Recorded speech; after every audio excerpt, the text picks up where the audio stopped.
Real Life. Welcome to our services today. Today our youth group is returning from Camp Kanesatake. They were there for this weekend for their fall retreat. And in the area of children's ministry, we are in need of 3 more adult volunteers to serve during the second service in the infant room or the toddler room, and that would start in January. Please contact myself, Ashley Shull, or Teresa if you'd be interested. Also for the children, the Harvest Home Collection starts next week and the following week for children to practice giving during this Thanksgiving season, and all donations will go to the food pantry. Today is the last day for our large group teaching during the Sunday school hour. Next week we will resume normal classes in their normal meeting places. Today is also the last day to sign up for our ladies retreat. If you are interested in this, talk to Janice Snyder, or there's a sign up in the Family Life Center. We also want to draw your attention to the bulletin where we have several people listed who have gone through our membership process and are planning to become members.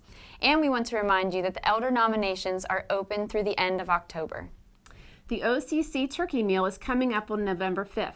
We do this fundraiser every year on Election Day, and this helps us raise money for the Operation Christmas Child shoeboxes. Last week during our Sunday school hour, we packed over 1,400 boxes. We've planned for 1,500, so the remaining boxes will be packed during this meal. So we hope you come out, enjoy a good meal, and also help us pack the last of those boxes. Those that couldn't pack during the Sunday school hour will have that opportunity, and we hope to see you there. And here are a few words from Steve and Penny Ehrenzeller. Good morning, this is Steve and Penny Ehrenzeller.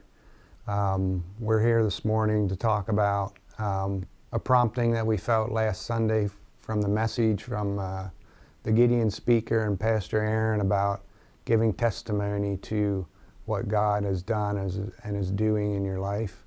And so we had something we wanted to share about our experience last 2 Sundays ago with the fire that we had at our business. So October 13th, Sunday evening, Steve and I were in the woods going for a nice walk. It was a beautiful day. We happened to hear some fire sirens and realized that it sounded like they were coming to our business. What we realized soon was that there was a major fire at our business, and in the 30 minutes it took us to run through the woods and get to our ATV and get there, we were already experiencing some peace. But when we stood there and saw the smoke rolling out of the roof, we had some of you were there with us praying on the ground. And what we learned later was that many of you were here at the coffee house that Sunday evening. And when you heard of the news, you stopped and prayed for us.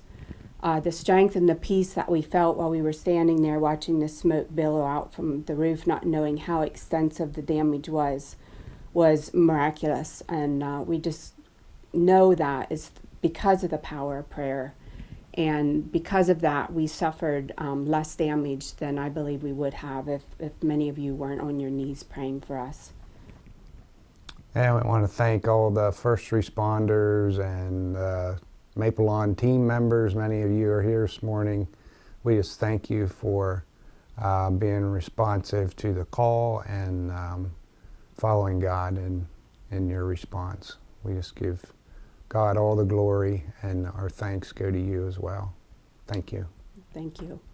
Thank you for worshiping with us today, and we will have a video follow-up here of our kids and some of the activities they had this past week.